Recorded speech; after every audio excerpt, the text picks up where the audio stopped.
Путин готов к заморозке войны, но не откажется от территории. Озвучен план Москвы. Кем? Американский удар по Украине и союзникам. Непредвиденный сценарий. Подстава из Вашингтона. Каждый будет посчитан. В РФ заговорили о создании спецреестра военных РФ. Власти говорят о контроле и создании для военных брачного агентства. Женщин призывают лечить травмированных душой. Срыв обращения к Путину и публичное унижение Трампа. Предупреждение для Белого дома. Президенту брошен вызов. Тревожная ситуация для Украины. Россию считают виновной в том, что киевская молодежь говорит на русском. Немцы едут в Россию. Депутаты Бундестага берут курс на Сочи. Одно из главных условий – избегать фотографий с представителями российской власти. Детали. Таблетка от старости. Китайцы нашли рецепт того, как прожить до 120 лет. Будут ли покупатели? Обсудим. Об этом и не только. Досмотрите. Всем привет, это «Время прядков». Коротко, четко и по делу о том, о чем говорят в мире. Как всегда, жду ваших комментариев и ответов на мои вопросы. Пожалуйста, поддержите прямо сейчас лайком и поделитесь видео на своих страницах в соцсетях. Время начать. Киевская молодежь говорит на русском языке из-за влияния России. В этом уверен замруководителя секретариата уполномоченного по защите госязыка Украины. Сергей Сиротенко заявляет, что украинская столица относится к русскоязычным регионам страны, а почти половина учителей в школах являются нарушителями. Там зафиксирован самый высокий уровень нарушений языкового законодательства в Украине. По данным мониторинга, проведенного Госслужбой качества образования и Офисом языкового омбудсмена, 24% учителей Киева на уроках и 40% во время перемен говорят не на украинском, что прямо нарушает закон о государственном языке. Для сравнения, в среднем по Украине 14 и 21% соответственно. Сами ученики тоже признаются, 66% говорят на русском на уроках, 82% на переменах, и только 18% школьников заявили, что общаются исключительно на украинском. Сиротенко называет ситуацию тревожной. Киев можно отнести к русскоязычным регионам Украины. Все показатели ниже, чем по Украине. Молодое поколение применяет русский язык даже чаще, чем их родители. Это признак серьезного влияния страны-агрессора. Через интернет, социальные сети России влияют на наших детей, на формирование языковых привычек. В России хотят создать спецреестр с данными о тех, кто принимал участие в войне с Украиной с российской стороны. С такой инициативой выступила член Совета при президенте РФ по развитию гражданского общества и правам человека. Юлия Белихова считает, что стране необходимо знать точное количество всех, кого страна отправила на фронт, а создание реестра даст возможность властям легче контролировать жизненную ситуацию тех, кто вернулся с войны. Это связано с тем, что в России растет число тех, кто отказывается от психологической реабилитации после боевых действий, несмотря на то, что многие из них представляют потенциальную опасность для окружающих. На форуме «Патриоты Урала» заявили, что случаи насилия и трагедий с участием вернувшихся с фронта множатся. Кроме всего, Белихова считает, что военных с посттравматическим расстройством должны лечить жены и семьи, а поэтому на форуме пошутили и одновременно серьезно заговорили о создании брачного агентства для воевавших. Ведь кто первый психолог для того, кто возвращается? Жена. Семья. Первый психолог. И есть ребята, у которых еще нет семьи. Значит, надо помочь. Вы поддерживаете? Артем Владимирович, зал поддерживает. Надо что-то делать. Потому что... Создать свадебное агентство «Патриоты Урала», да? Артем Владимирович, вы поставили нам задачу разработать предложение? Патриотки. Так, подождите. Это вообще-то серьезно. Потому что при хорошей женщине у мужчины всегда все получится. И реабилитация, и социализация, и трудоустройство. Немцы едут в Россию. Представители политсилы, которая сейчас набирает популярность в Германии, берут курс на Сочи. Однако их предупреждают, как себя вести и с кем можно, а с кем лучше не фотографироваться. Несмотря на критику за пророссийские симпатии, несколько депутатов партии «Альтернатива для Германии» хотят стать участниками форума «БРИКС Европа», который состоится через несколько дней.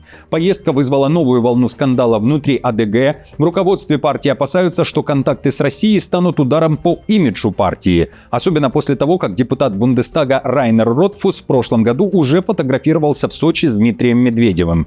По данным издания Süddeutsche Zeitung, миссия делегации – обсудить замороженные российские активы и санкции ЕС, а также возможности возобновления дешевых энергопоставок из России. Автор материала также пишут, что тема войны в Украине вообще не будет подниматься, а Кремль использует подобные контакты как канал влияния в Европе. Известно также, что в руководстве АДГ предупредили участников, чтобы они внимательно следили, с кем фотографируются, ведь на этом саммите может быть вновь Медведев, недавно угрожавший ядерным ударом по Западу, называя при этом Берлин одной из возможных целей.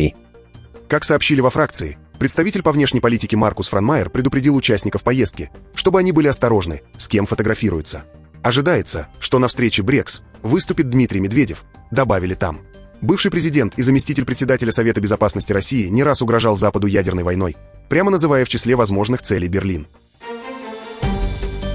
Человек Трампа для Минска выбран. Американский президент заявил, что выдвинул выдающегося юриста Джона Коула на пост спецпосланника США в Беларуси. По словам Трампа, Коул прославился победой в первом крупном судебном процессе против табачной индустрии, а теперь собирается побеждать в переговорах с Лукашенко. Западная пресса пишет, что в последние недели администрация Трампа пытается восстановить контакты с Минском и использует Лукашенко для связи и определенных переговоров с Кремлем.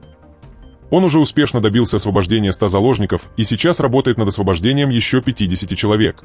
Я хотел бы заранее поблагодарить высокоуважаемого президента Беларуси Александра Лукашенко за внимание к вопросу об освобождении этих людей.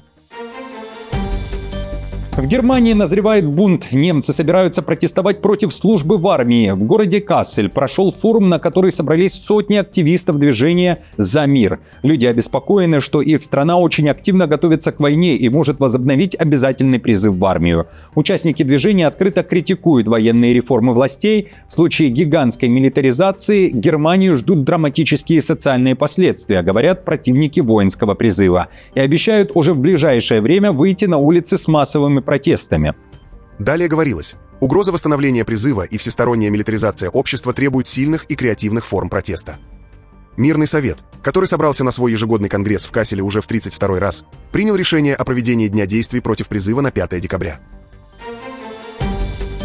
Такаев едет к Путину. Встреча представителей Казахстана и России состоится уже на этой неделе, 12 ноября. Официально Такаев сообщил, что в рамках предстоящего визита стороны рассмотрят вопросы развития международного транспортного коридора север-юг. По его словам, пропускную способность коридора планируют увеличить в 2 раза к 2027 году. Однако этот визит также происходит после недавней поездки Такаева в США и переговоров с Трампом. Вероятно, что одной из тем для диалога станет и война в Украине. Такаев в Вашингтоне хвалил Трампа за более гибкий подход к России. Он также считает, что прекращение огня в Украине возможно и что Казахстан готов принять переговоры между Украиной и Россией. Однако в Астане говорят, что Путин готов к заморозке войны по линии фронта. Заявление президента Казахстана прозвучало в интервью западной прессе, но на большие уступки Кремль не пойдет, считает Такаев. Следует признать, что Путин проявил максимум гибкости, сказал господин Такаев, имея в виду сообщение о предложении Путина в августе заморозить линию фронта, если Украина уступит России контроль над частью Донбасса, которую Москва до сих пор не смогла захватить. «Я думаю, что Путин сделал довольно большой шаг вперед», — добавил он. Американский удар по Украине, шатдаун в США парализовал поставки оружия НАТО и Киеву. Внутриамериканские проблемы ударили не только по внутренним программам, но и по фронту. Поставки оружия на сумму более $5 миллиардов остановлены, сообщает Axios со ссылкой на Госдепартамент США. Ряд стран не получат ракеты, боевые системы и установки «Хаймарс». Axios уточняет, что обычно контракты проходят быстро и без споров, но из-за того, что четверть сотрудников Бюро политико-военных дел Госдепа из-за шатдауна находятся в неоплачиваемых отпусках, процесс просто остановился. Республиканцы обвиняют демократов в том, что именно они блокируют жизненно важные сделки по продаже оружия, ставя под угрозу безопасность США и их союзников. Затронуты поставки оружия, включая ракеты МРАМ, боевые системы Иджис и Химарс для таких союзников, как Дания, Хорватия и Польша, сообщил чиновник. Конечное назначение экспорта неясно, но продажи оружия союзникам по НАТО часто перенаправляются для помощи Украине. В ожидании находятся как прямые продажи оружия от правительства США союзникам по НАТО, так и лицензии для частных американских оборонных компаний на экспорт оружия, сказал чиновник. Россия требует ответа от США и ждет его. Об этом заявили в МИД РФ. Там утверждают, что при необходимости готовы к личной встрече Лаврова и Рубио. Лавров считает, что Зеленский препятствует миру, а Запад хочет войны, и поэтому Лондон и Брюссель давят на Трампа, чтобы тот отказался от дипломатии. При этом Лавров заявил, что предложение РФ, озвученное в Анкоридже, это уже компромисс, но при этом Россия отказывается идти на уступки, в частности, территориальные. Сейчас мы ждем от США подтверждения того, что анкориджские договоренности остаются в силе. При этом акцентирую, несмотря на их, по сути, компромиссный характер, мы не отказывались и не отказываемся от принципиальных для нас моментов. И американцы понимают это. Никто не ставит под вопрос территориальную целостность России и выбор жителей Крыма, Донбасса и Новороссии, принявших в ходе референдумов в 2014 и в 2022 годах судьбоносные решения о воссоединении с исторической родиной. Напомню, после встречи Трампа и Путина на Аляске, по данным разных источников, Россия требовала, чтобы Украина вывела свои войска из Донбасса, а война могла бы закончиться по линии фронта. Зеленский тогда заявлял, что Киев не отдаст России и сантиметра новых территорий, а выводить войска с территории Донецкой и Луганской областей, которые не подконтрольны РФ, никто не собирается. Поляки атакуют украинцев. Буквально. Поддержка Киева со стороны Варшавы дает трещину в опасный момент. Об этом пишет Bloomberg. Волна солидарности превращается в раздражение. На этом акцентирует внимание западные медиа. В Польше стремительно растет число преступлений против украинцев. Страна, которая 3 года назад стала символом поддержки Киева, теперь демонстрирует опасный разворот настроений. Полиция зафиксировала более 600 нападений и актов ненависти в 2024 году и почти 500 только за первые 9 месяцев этого года. Все чаще звучат истории об оскорблениях, отказе в обслуживании и нападениях. Польский омбудсмен говорит о резком росте дискриминации и языка вражды, уточняет Bloomberg. Новый президент Кароль Навроцкий, пришедший к власти на волне правового популизма, блокирует продление льгот для украинцев и открыто сомневается в европейских перспективах Киева. В материале уточняют, что причиной такой ненависти со стороны поляков может быть и клин, который вбивает в отношения Варшавы и Киева Москва. Образ неблагодарного украинца занимает центральное место в антиукраинских нарративах, объясняет исследователь миграции Алена Бабакова. Когда поляки встречали украинцев, которые не соглашались на любую работу и могли конкурировать с ними, это нарушало негласный социальный договор, говорит она.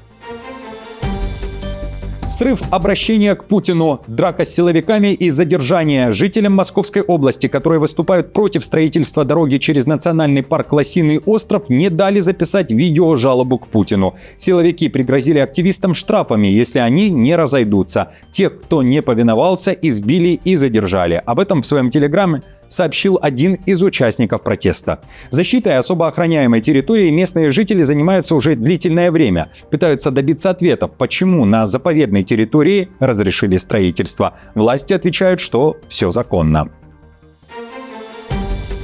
Трамп унижен публично. Оскорбления и обвинения во лжи и захвате власти полетели из Колумбии. В частности, из уст президента страны, который выступил с обращением к США на социальном саммите народов Латинской Америки. Ракетные удары США по Карибскому региону, уверен Густаво, это не борьба с наркотрафиком, а убийство бедных людей, рабочих, пассажиров, нелегальной торговли. Густаво посоветовал Трампу и Рубио быть осторожными и не будить, далее цитата, «могучего ягуара», который может окончательно изменить историю обеих Америк. Отмечу, ягуар – это хищник, которого особенно почитают в Латинской Америке и считают символом силы, власти и воинственности. Вы прибываете на острова и земли, где армии крестьян с копьями побеждали самые могущественные армии мира. Одну испанскую, королевскую, другую французскую, республиканскую. И не смогли. Осторожно, ведь в Карибском море есть народы, которые всегда были привычны к ураганам и могут развернуться, как ураган. Палка салями длиной почти полкилометра. Аргентинский город Тандил вновь стал рекордсменом по производству самой длинной в мире колбасы салями. Чтобы показать общественности и провести официальный замер, колбасу намотали на огромную катушку и вынесли на одну из площадей города. Производитель салями местная, однако широко известная за пределами Аргентины компания Когноли. Чтобы приготовить мега-салями, понадобилось почти 1500 килограммов свежего мяса. После всех замеров в городе началась салями-вечеринка. За ним стоит целая культурная и историческая ценность, а также строгий протокол, способ перевязки, сам рецепт, пропорции постного мяса, бекона, специй. Все это позволяет добиться того, чтобы салями из Тандила признавалось не только в Аргентине, но и во всем мире как уникальный продукт. Таблетки от старости уже реальность. Китайская лаборатория долголетия Lonvi Biosciences, которая находится в Шэньчжэне, разрабатывает таблетки, которые могут сделать людей настоящими долгожителями. Как пишет New York Times, главное действующее вещество препарата – экстракт виноградных косточек. Лаборатории удалось выделить молекулы, которые уничтожают стареющие больные клетки и защищают здоровые. Антивозрастные китайские таблетки, как пишут авторы материала, это многообещающая перспектива. Но прежде они должны пройти масштабные клинические испытания. Это не просто еще одна пилюля. Это святой Грааль, говорит генеральный директор Lonvi Эпэцзэхо. Компания считает, что ее таблетки в сочетании со здоровым образом жизни и качественной медицинской помощью могут помочь людям прожить более 100 лет, вплоть до 120. 120 лет, друзья, много или мало? Хотели бы столько прожить? Будут ли покупатели, как считаете? И что вообще думаете о долголетии? В каких условиях, в какой стране вы бы решились на такой длительный жизненный срок? Интересен ваш взгляд? Оставьте свое мнение, как всегда, в комментариях под этим видео. И всем хорошей и легкой недели. Спасибо за просмотр. Не забудьте поддержать мою работу лайком, подпиской и комментарием. До встречи уже завтра.